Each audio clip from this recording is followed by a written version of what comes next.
friends, this is Grace and welcome to my channel and welcome to the For the Love of Crafting and Sharing YouTube blog hub.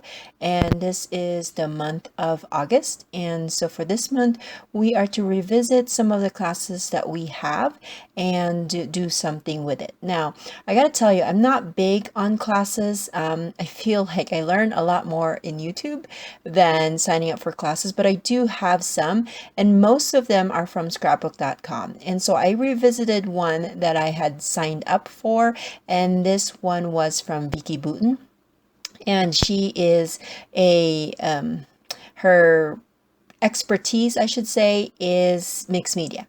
And so I just like watching somebody that does something that is out of my comfort zone. I just find it really fascinating, and those are the kinds of classes that I like to watch, just because A, I learn something from them, and B, it just gets me to step out of my comfort zone. So it's not like I haven't done mixed media before, but I rarely do it. So I'm channeling Vicky Boutin here, but as well also my good friend Vanessa, because if you have been watching our collab, you know that she is a master of mixed media, and so I'm channeling her here as well. So some of the things that I learned from the video from Vicky Boutin, I will make sure to link that in the description box below as well if you want to check out the video, was that she combined a lot of different mixed media in creating her layout. So one of the things that she did was to use stencil, and so that's what I'm doing here. I'm actually going to be using a couple of stencils, and this one I'm creating my own background. You could do this with paint just like what she did in her video, but okay, so sorry about that. I was distracted a little bit. So anyways, she used some paints for her, all of the mixed media that she used for this particular video. But I decided that I will use my Distress ink pad because I feel like I have more control of it than a paint, although you can definitely use some paint if you wanted to. And I actually saw this technique of using this kind of straight lined stencil and then making kind of a plaid background with it from a video from scrapbook.com as well. I just can't remember which ones. I watch a ton of videos. Anyways, so that is my background. And as you can see, I'm only doing part of this pattern paper.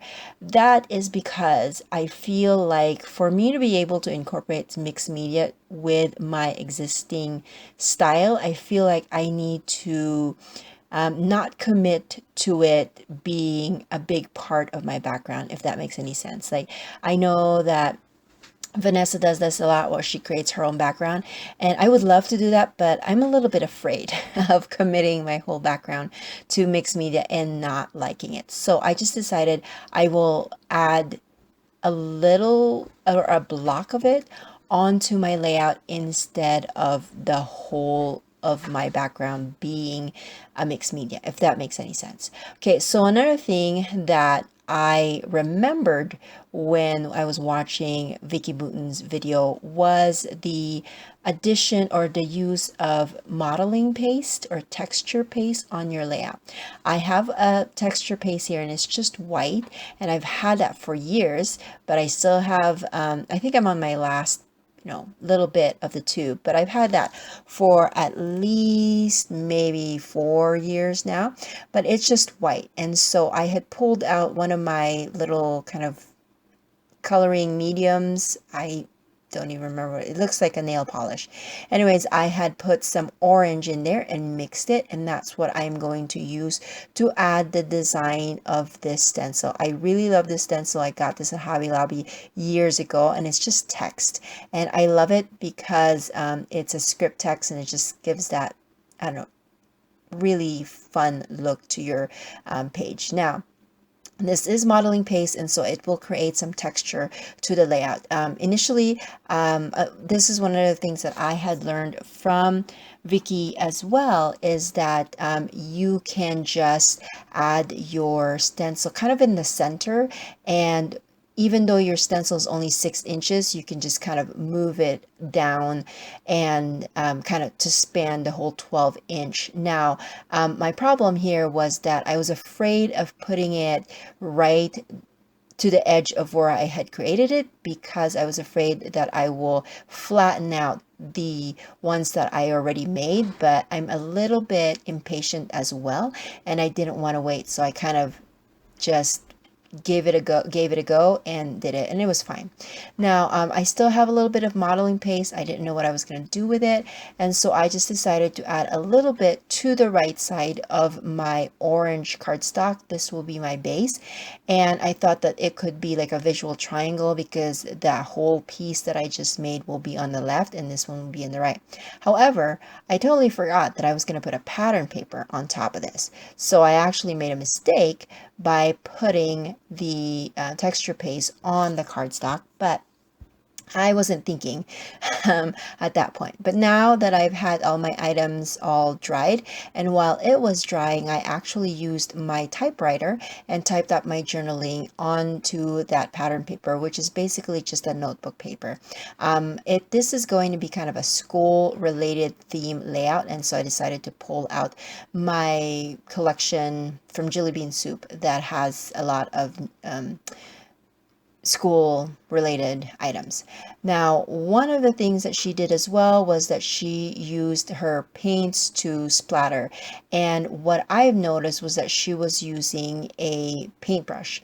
And I've always liked the idea of splatters, but I have noticed that when I try to do just the picking up the tip of the nozzle of the mist, that it just doesn't, like, I don't get the good flicker that I wanted to. So when I saw her use a paintbrush, I thought to myself, well, maybe I can just use a paintbrush and dip that onto the mist or the liquid color medium and then do that. And I actually love the results of it. I like that more. So I'm going to try to remember to do some more flickers of paint onto my layout, but using some paintbrush instead. And of course, you got to wash the paintbrush, because especially I used black one. It's really dense. So if you're going to try that technique, just make sure that you wash your brush. And I did off camera, of course, washed my stencils right away as soon as I was done with especially the modeling paste, because that can dry pretty fast onto your stencil. So I washed that, and that gave my elements time to dry properly. So now it's basically adhering things. Now, as you can see, I ripped some part of that notebook paper because I wanted that little bit of stencil to show. And then I also added a border of notebook paper to the top of my page, or my pattern paper, just to kind of denote that kind of school theme.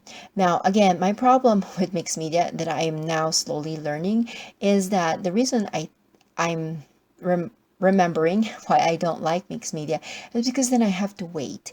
And I think that's a little bit of my problem here, because the flicker of the paint didn't dry fast enough for me, and I could see smudges on it. But that's little things that for me, it's okay to kind of not worry about and just move on. But if it's a big splatter, it would really bum me out, because then I have to go back to zero with my layout. But thankfully, it was just a small mistake or mishap. And so now I'm spelling out my title. I am using some flat stickers here just because I remembered I have my new organized flat sticker binder. If you're interested in seeing that and how I am organizing these flat stickers, I will try to remember to link that in the description box below, because I have a video about that. And now I am just adhering some stickers. There is this sticker sheet from, I believe it's Echo Park, and it's mom themed, but then it has those a block that says work, work, work, and I thought that that would be appropriate for this layout. Now, a little bit about the layout. These are actually pictures of me on my very first day on the job. I am a substitute teacher for two of these school districts here in town, and this was my very first job in, I believe, 2018.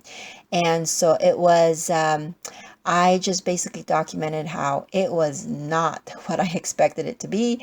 And of course, I think that's how it is when when you have your first job, especially with this job where, your orientations really are not the same as being in the classroom by yourself without a teacher there. So this was really an eye-opener, and I just kind of documented how it was. I really had a hard time that day, but just like what this quote says, what we learn becomes a part of who we are.